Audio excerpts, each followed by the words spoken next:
गौसे पाक रज़ियल्लाहु ताला अन्हु की 11वीं करने वाले, नियाज करने वाले, सबसे मेरा एक ही कहना है और सबके लिए एक मैसेज है कि तुम्हारी 11वीं, तुम्हारे खिचड़े, तुम्हारे नियाज ये फ़र्ज नहीं, ना ही वाजिब हैं, मुस्तहब के दर्जे में आ सकते हैं, लेकिन फज्र की नमाज से लेकर इशा की नमाज तक फ़र्ज ये तुम्हारे ऊपर ऐसा ज़रूरी है कि इस चीज़ के लिए कोई माफ़ी नहीं है।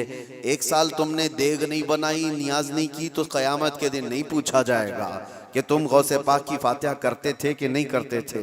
ये सवाल नहीं होगा, लेकिन ये सवाल ज़रूर होगा कि फज्र में उठे क्यों नहीं थे। ये सवाल ज़रूर होगा इतनी नमाजें क़ज़ा क्यों हुई तुमसे।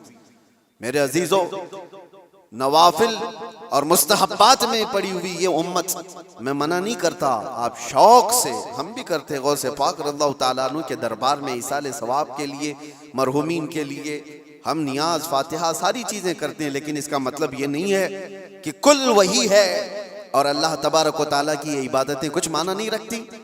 नमाज नहीं है, कुरान नहीं है। अजीज़ान गिरामी, मैं उन लोगों से पूछता हूँ जो 2-2, 3-3 घंटे कव्वालियों पर रक्स करते हैं, कुरान की एक सूरे भी तो सुन के दिखाओ। वो रब का कलाम है, अल्लाह का कलाम है। किसी कारी कुरान से तुम किरत सुन करके झूमो, फिर पता चले कि ईमान तुम्हारे दिल में कितना है। ढोल बाजों पर रक्स करने वाली कौम, ईमान से अगर ताल्लुक है तो इन खुराफात में नहीं जा सकता। कभी ईमान मजबूत करो। औलिया कामिलीन की जमात से वाबस्ता रहना ये ज़रूरी है, लेकिन उसका मतलब सिर्फ ये नहीं जो बनाया गया है। हम सुन्नियों पर एक बड़ा इल्ज़ाम ये लगाया जाता है कि ये सिर्फ चादर, गागर, जुलूस, फातिहा, नियाज, 11वीं वाले लोग हैं। मेरे अजीज़ों, वो एक पार्ट है। जालिमों ने जिस तरह का ये हमारे ऊपर इल्ज़ाम लगा कर रखा है कि ये सजदे करने वाले लोग हैं, कब्र की पूजा करने वाले लोग हैं, और मज़ारात औलिया पर जाकर शिर्क व बिदअत करने वाले लोग हैं। दुनिया को ये फैला करके रखा गया। हम उससे बरात का इजहार करते हैं। हम सुन्नी मज़ार को सजदा तो छोड़ो, हम रसूल को भी सजदा नहीं करते। सजदा सिर्फ और सिर्फ अल्लाह वहदहू ला शरीक के लिए है। इबादत सिर्फ अल्लाह रब्बुल इज्जत के लिए है। सजदा तो दूर की बात, झुकना भी जायज नहीं है, झुकना भी जायज नहीं। हम इस अकीदे के हामिल हैं, अल्हम्दुलिल्लाह। मज़ारात पर जाते हैं तो शिर्क व बिदअत के लिए नहीं, मेरे मुस्तफ़ा के फरमान पर जाते हैं, हुज़ूर पाक सल्लल्लाहु अलैहि वसल्लम के फरमान की बुनियाद पर जाते हैं। और रही बात औलिया कामिलीन के मज़ारात पर जाकर दुआ करना, ये कुरान से हम अख़ज़ करते हैं कि सैयदना ज़करिया अलैहिस्सलाम, ज़करिया अलैहिस्सलाम अल्लाह के नबी हैं। पता है, बैतुल मुक़द्दस के इमाम कुरान में है 3 पारे में, सूरह आले इमरान, आप पढ़ करके देखना। उनको औलाद नहीं थी, 90 साल की करीब उम्र हो गई थी, लेकिन उसी वक्त बैतुल मुक़द्दस में हज़रत बीबी मरियम को लाया गया था। हज़रत बीबी मरियम का भी मामला ऐसा है, उनकी वालिदा मन्नत करी थी, उनके वालिद इमरान, उनकी वालिदा हन्ना, उनको भी औलाद नहीं थी। उन्होंने मन्नत की थी कि अल्लाह अगर हमको तू बेटा दे तो हम बैतुल मुक़द्दस की खिदमत में वक्फ करेंगे। बेटा नहीं हुआ, बेटी हुई। मन्नत के मुताबिक उन्होंने अपनी बेटी का नाम मरियम रखा और ला करके बैतुल मुक़द्दस में वक्फ कर दिया बचपन में। तो किसको दिया जाएगा? जो बैतुल मुक़द्दस के इमाम थे, मुतवल्ली थे, हज़रत ज़करिया अलैहिस्सलाम, उनके हाथ में दिया गया कि बच्ची वक्फ है। हज़रत ज़करिया अलैहिस्सलाम ने कबूल किया और एक मेहराब में बच्ची को रखते थे। कुरान में ये जिक्र है, मैं बता रहा हूँ आपको। और हज़रत ज़करिया अलैहिस्सलाम कहते हैं, कुल्लमा दखल अलैहा ज़करिया अल-मिहराब वजद इंदहा रिज़्क़ा क़ालत या मरियम अन्ना लकी हाज़ा क़ालत हुवा मिन इंदिल्लाह इन्नल्लाह यरज़ुक़ु मन यशाअ बिग़ैरि हिसाब। जब जब हज़रत ज़करिया अलैहिस्सलाम मेहराब मरियम में जाते तो कहते हैं किस्म किस्म के फल वहाँ पर रखे हुए पाते थे। तो हज़रत ज़करिया पूछते, मरियम ये सब तेरे पास कहाँ से आता है? हज़रत मरियम कहती है, सब अल्लाह की तरफ से है। अल्लाह जिसे चाहे बेहिसाब रिज़्क़ देता है। मरियम कौन है? नबी नहीं है। हज़रत मरियम हाँ अल्लाह की वलियाँ हैं, पाकीज़ा मुक़द्दस हस्ती, लेकिन उनको अल्लाह तबारक व तआला ने वो करामात से नवाजा था। वो बचपन में फल वगैरह उनको रिज़्क़ के तौर पर पहुँच रहा था। इसके बाद की जो आयत है, अब सुनो, इसके बाद ये जो वाक़या है, उसके बाद की आयत कुरान पाक में सूरह आले इमरान में रब ताला फरमाता है, हुनालिका दआ ज़करिया रब्बह क़ाल रब्बि हब ली मिन लदुनका ज़ुर्रियतन तय्यिबतन इन्नका समीउद दुआ। ज़करिया अलैहिस्सलाम को भी औलाद नहीं थी, तो उसी मरियम के मेहराब में खड़े हो गए जहां बीबी मरियम थी, कहा ऐ अल्लाह मुझे भी एक बेटा अता कर दे। हुनालिका दआ ज़करिया रब्बा, ये कुरान की आयत है। ज़करिया अलैहिस्सलाम ने अपने रब से दुआ की, अल्लाह मुझे भी एक बेटा दे दे, तेरी जानिब से नेक और साले बेटा अता कर दे। अब ये दुआ तो हो गई, और कुरान में उसके फौरन बाद आयत है फनादतहुल मलाइकतु व हुवा काइमुन युसल्ली फिल मिहराब अन्नल्लाह युबश्शिरुका बियहया। उसी वक्त अल्लाह के फरिश्तों ने बशारत दे दी ज़करिया अलैहिस्सलाम को, तुम्हारी दुआ कबूल हो गई और यहया अलैहिस्सलाम की शक्ल में तुम्हें बेटा मिलने वाला है। इतनी तेज दुआ। अब मैं आपको बताता हूँ ये आयत मैं क्यों पढ़ रहा हूँ और क्यों आपके सामने रख रहा हूँ। ज़करिया अलैहिस्सलाम खुद अल्लाह के नबी हैं, और जहाँ के इमाम है वो बैतुल मुक़द्दस है, दुनिया का सबसे मुक़द्दस तरीन मकाम। उस वक्त बैतुल मुक़द्दस में हज़रत ज़करिया अलैहिस्सलाम जहाँ इबादत करते थे वहीं पे दुआ भी तो कर सकते थे, वहीं पर दुआ कर सकते थे, लेकिन कुरान ये कहता है वो मेहराब मरियम में आकर के दुआ कर रहे हैं। मेहराब मरियम में जहां बीबी मरियम बैठी वहां दुआ कर रहे हैं। इससे पता ये चलता है कि अल्लाह के सालेह बंदे जहां होते हैं वहां से दुआएं कबूल होती। पता चला जहां नेक और सालेह अल्लाह के वली रहा करते हैं वहां से जब नबी की दुआ कबूल होती है तो फिर उम्मती की क्यों नहीं कबूल होती। और फौरन दुआ कबूल हुई और बेटा भी मिला। अब ये लोग कहते हैं गरीब नवाज के यहाँ जाते हैं तो क्या बेटा मिलता है, बेटी मिलती है, औलाद मांगने जाते हैं। जालिमो तुम्हें पता नहीं ज़करिया अलैहिस्सलाम बीबी मरियम के पास खड़े होकर बेटा मांगे थे तो बेटा नबी की शक्ल में मिला था। हाँ ये नहीं है कि वो बीबी मरियम से मांग रहे थे, वो अल्लाह से मांग रहे थे, लेकिन जगह कौन सी है, जगह का भी असर होता है। हाँ एक बात मैं आपको बता दूं कि जगह का अगर असर नहीं होता तो मस्जिदें और ये सारी चीजें बनाने की जरूरत क्या होती। इबादत करने के लिए भी जगह है, खाना खाने की भी आपके घर में जगह है, हाजत में जाने के लिए भी कोई जगह है, आपका ट्रीटमेंट करने के लिए हॉस्पिटल में भी जगह है। हर चीज एक एक जगह पर होती है कि नहीं होती, होती। जिन लोगों का वो मानना है कि कुछ भी नहीं जरूरी है वहां जाना यहाँ जाना, तो मैं उनसे कहता हूँ कभी बाथरूम में बैठ करके डॉक्टर से अपना इलाज करा लोगे। जगह तो जगह ही है, बैठे हो नहीं है, आपको पता है उसके लिए हॉस्पिटल जाना होगा, उसके बेड पर सोना होगा, वहां पर वो कुछ ट्रीटमेंट करेगा। क्या जरूरत है, पूछते डॉक्टर से, आ जाओ मेरे टॉयलेट में इलाज कर लो, यहीं इंजेक्शन लगा लो। मेरे अजीजों, गंदगियों में बैठा हुआ आदमी वो अपना इलाज कराने के लिए भी उठ करके चला जाता है। बिला तशबीह बिला तमसील मैं आपसे कह रहा हूँ कि हम पता नहीं कैसे कैसे गुनाहों में मुब्तला हैं। यहाँ से निकल करके हम उन पाक सुथरी जगहों में जाते हैं जहां अल्लाह के वली आराम फरमा, और उस जगह पर खड़े होकर हम अल्लाह ही से दुआ करते हैं और पाकीज़ा मकाम की बरकत से अल्लाह दुआएं कबूल करता है। ये सुन्नियों का अकीदा मैं बता रहा हूँ, जालिमों का बनाया हुआ नहीं पता हमको। सुन्नियों का अकीदा ये, हम उन पाकीज़ा मुक़द्दस हस्तियों की बारगाह में इसलिए जाते हैं। ये एक चीज़ नहीं है, ऐसी कई मिसालें हैं, कई मिसालें। हदीस अल इसरा वल मिअराज जो हुजूर सल्लल्लाहु अलैहि वसल्लम के मेराज का सफ़र है ना, उस सफ़र में एक रिवायत ये भी मिलती है कि एक जगह पर हुजूर पाक सल्लल्लाहु अलैहि वसल्लम रुक गए। हज़रत जिब्राइल अमीन ने कहा यहाँ पर आप 2 रकात नमाज पढ़ लें। हुजूर पाक सल्लल्लाहु अलैहि वसल्लम ने वहां पर 2 रकात नमाज अदा की और उसके बाद पूछा जिब्राइल से ये कौन सा मकाम है, तवज्जो। तो हजरत जिब्राइल अलैहिस्सलाम ने कहा ऐ अल्लाह के नबी ये वो जगह है जहां हजरत ईसा अलैहिस्सलाम की पैदाइश हुई थी। बीबी मरियम से हजरत ईसा अलैहिस्सलाम की पैदाइश हुई थी, वहां पर हुजूर पाक सल्लल्लाहु अलैहि वसल्लम ने 2 रकात नमाज अदा की। हाँ जगह को आप सल्लल्लाहु तआला अलैहि वसल्लम ने अपने नमाज का मुसल्ला बनाया।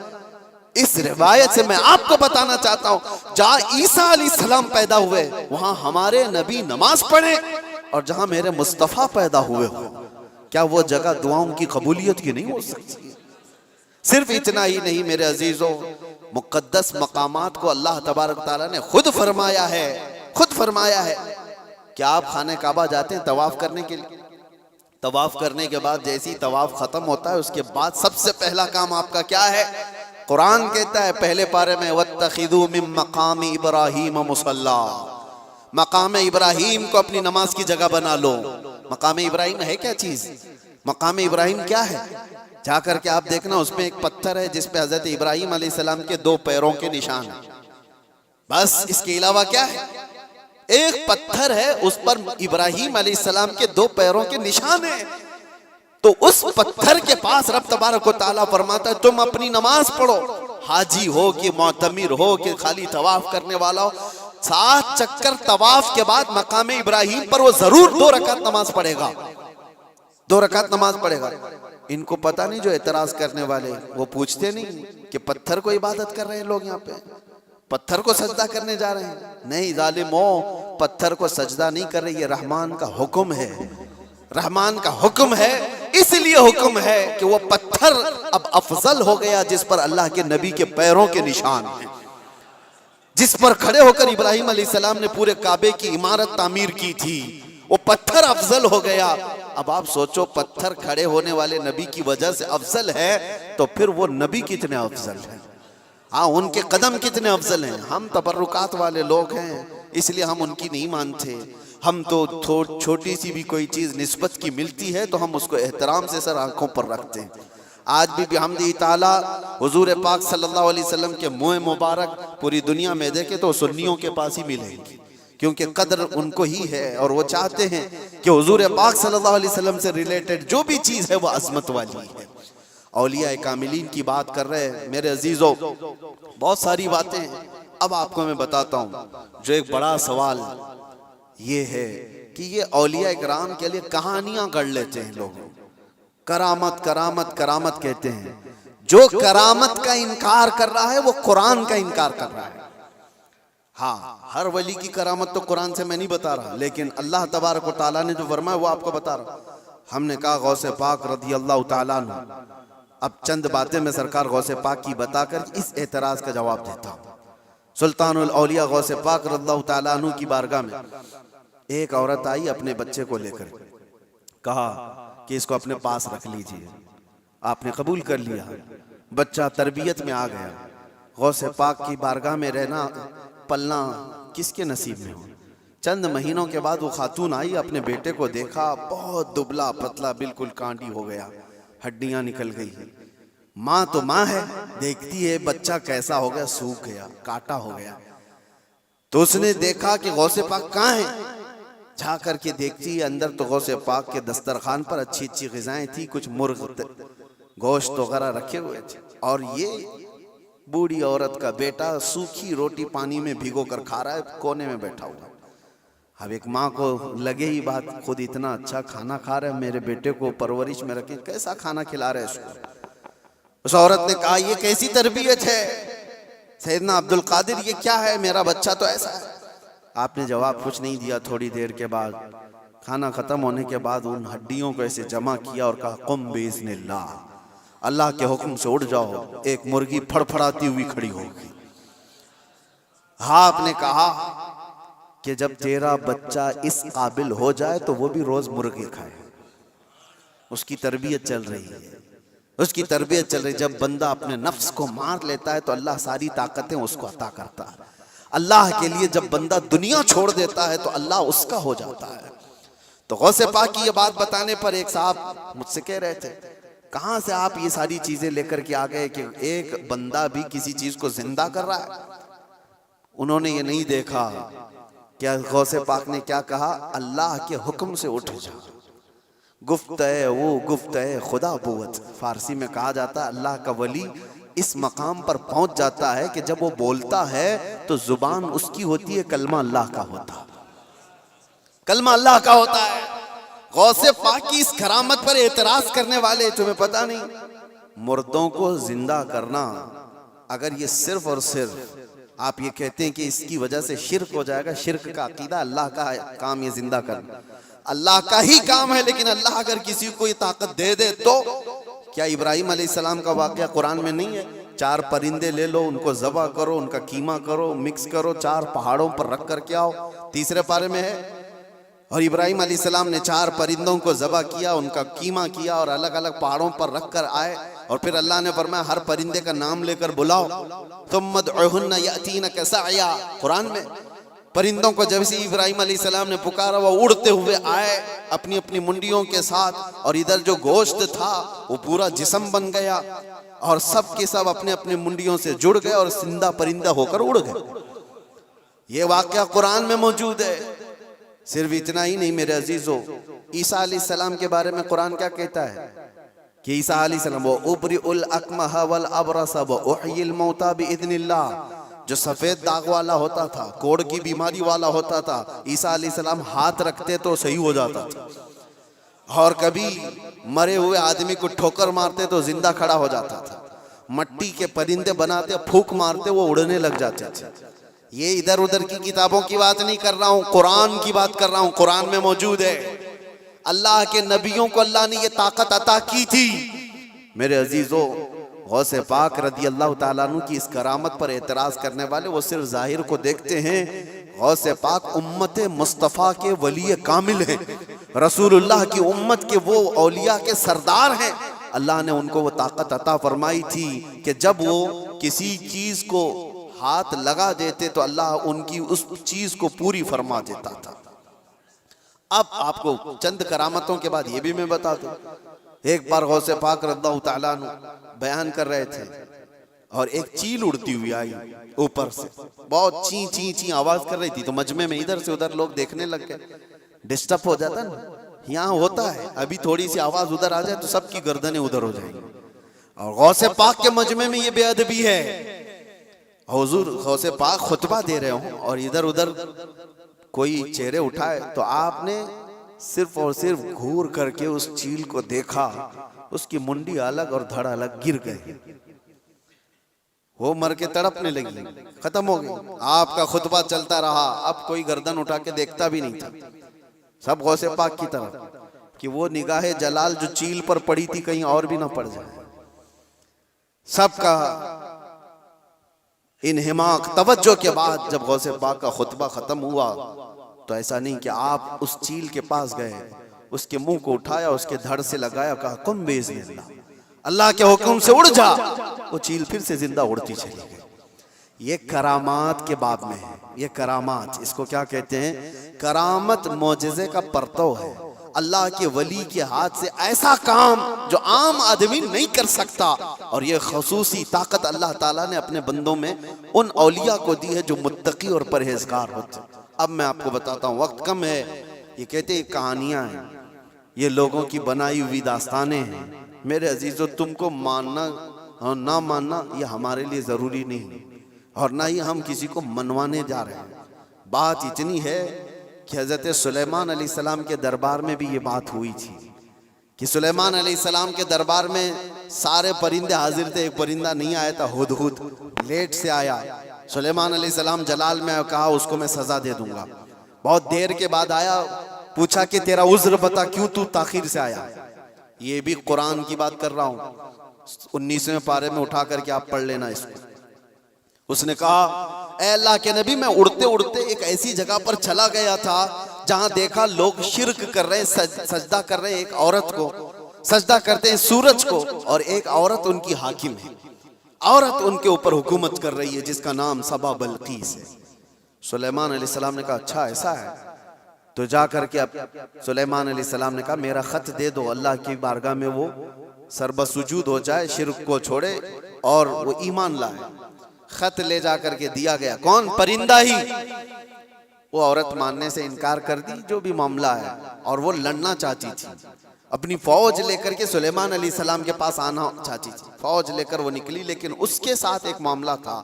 वो जिस तख्त पर बैठती थी वो दुनिया का सबसे महंगा तख्त था। ऐसा तख्त था कि सोने और चांदी से जड़ा हुआ, हीरे कीमती उस पे लगे हुए, और उस तख्त की हिफाजत के लिए 7 दरवाजे बने हुए थे। हर दरवाजे पर संतरी पहरेदार खड़े हुए। सुलेमान अलैहिस्सलाम को ये बात हुदहुद ने बताई, लेकिन ये तो जिक्र कुरान में इसका नहीं है। लेकिन सुलेमान अलैहिस्सलाम को ये मालूम था कि उसका तख्त है। वो गैब के जानने वाले को ही नबी कहा जाता। आपने सिर्फ अपने मजमे में इतना कहा, सुना है बल्कीस अपने यहाँ से निकली। बल्कीस कहाँ रहती थी? यमन में। सुलेमान अलैहिस्सलाम कहाँ रहते थे? फिलिस्तीन। आप डिस्टेंस आज के जमाने में भी नाप के देख लेना कितने किलोमीटर का है। यमन कहाँ है और फिलिस्तीन कहाँ है। सुलेमान अलैहिस्सलाम ने अपने मजमे में सिर्फ इतना कहा, कोई है जो बल्कीस के आने से पहले वो तख्त मेरे पास लेकर आ जाए। जो तख्त हिफाजत में है, 80 गज लंबा, 40 गज चौड़ा, छोटा मोटा नहीं, 80 गज लंबा, 40 गज चौड़ा और उतना ही मोटा। तो सुलेमान अलैहिस्सलाम ने जब ये कहा तो किसने जवाब दिया सबसे पहले? वो भी कुरान में, क़ाल इफ़रीतुम मिनल जिन्नि अना आतीक बिही क़ब्ल अन तक़ूम मिन मक़ामिक। एक जिन खड़ा हुआ, जिन्नात जो मुवक्किल हाजिर करने के लिए बाबा लोग चिल्ले कर रहे हैं, उनको भी बयान कर रहा हूं मैं। कुछ लोग ये समझते हैं जिन्नात मिल जाना चाहिए, हाथ में वो कर दूंगा, ये कर दूंगा। जिन्नात हाथ में आ गए तो पूरी बैंक लूट लूंगा, जिन को लगा दूंगा, थैले भर भर के पैसे ला कर दे देगा। जिन की हैसियत क्या है तुम्हें पता भी नहीं, किसी दिन उठा के तुमको ही पटक देगा।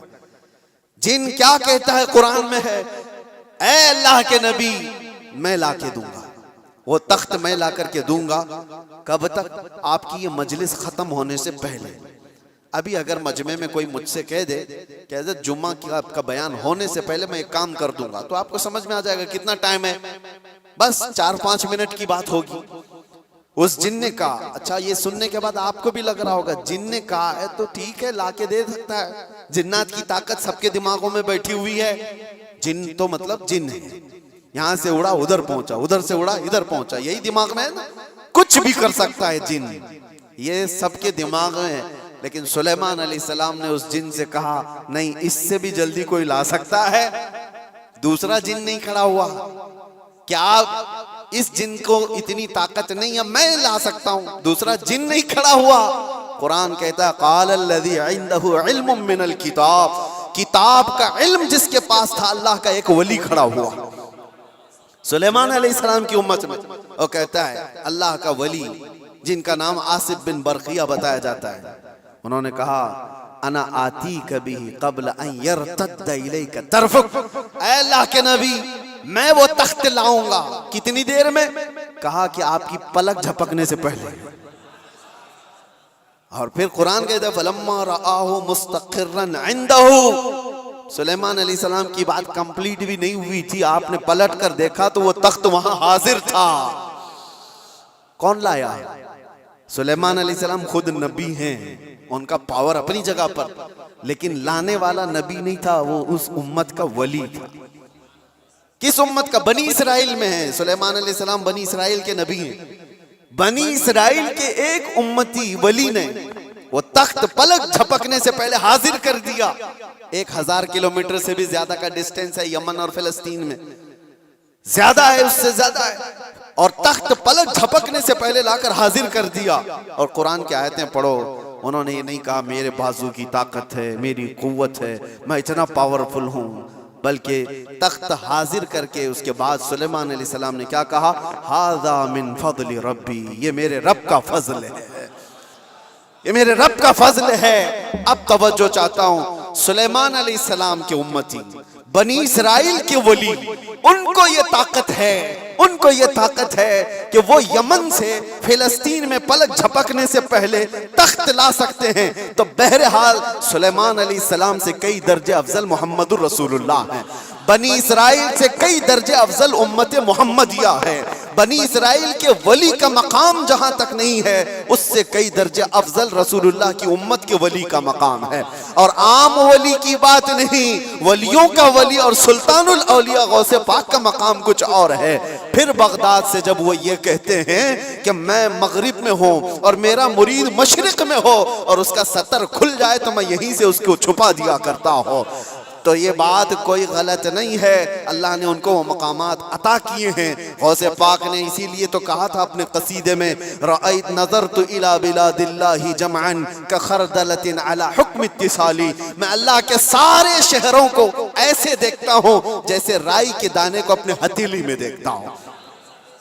हाँ, ये कुरान से मैंने बताया है, लफाजी नहीं है। जो कहते कहानियां हैं, वो कुरान भी तो पढ़ करके देख लें। कुरान पढ़ने के बाद उन्हें समझ में आ जाएगा कि वली की ताकत क्या होती है, वली की करामत क्या होती है। करामतों का मुनकिर ये कुरान का मुनकिर है। अल्लाह उनको हिदायत अता फरमाए और हमें हमेशा औलिया के कदमों से वाबस्ता रखे। आज हम करामत देखने के चक्कर में नहीं घूमे, मैं ये भी बात बता दूं, आप ये मत सोचो कि मुझे यहाँ करामत दिखना चाहिए, वहां करामत दिखना चाहिए। आप करामत देखने के चक्कर में इधर उधर ना जाओ, आप वलियों के तकवे देखने के लिए घूमते रहो, वलियों की शरीयत पर अमल को देखते रहो, ताकि तुम्हारे अंदर भी वो तकवा आ जाए, तुम्हारे अंदर भी वो अमल आ जाए। हाँ, बस आखिर बात ये है कि हम दुआ यही करते हैं कि इन औलिया के दामन से वाबस्ता रहें, जिंदा भी इनके कदमों में रहें और मरें तो इनके आसपास रहें। ये तमन्ना है। क्यों? इसलिए कि पता है हम बैठे हुए हैं, किसी जगह गए हैं, कहा मुफ्ती साहब आए हैं, भीड़ भाड़ बहुत थी और लोग ला करके गर्मी की वजह से पंखा लगा दिए, पंखा चल रहा है, हवा तेज आ रही है। किसके लिए लगाया? हमारे लिए लगाया, लेकिन आसपास बैठे हुए सब हवा खा रहे हैं। उनके लिए लाया नहीं गया था पंखा, हमारे लिए लाया गया था। लेकिन पंखा ऐसा नहीं है कि एक ही जगह फेंक रहा है हवा, बल्कि आसपास जो बैठे हुए हैं वो भी गर्मी से जो बेहाल थे अब बाहाल हो गए, उनको भी हवाएं मिल रही है। यही बात है, औलिया के आस्थानों के पास जाने से अल्लाह की रहमतें झमाझम बरस रही होती हैं। हम गुनहगारों पर भी वो छींटे पड़ जाते हैं और हमारा दिल भी चमकने लग जाता है। अल्लाह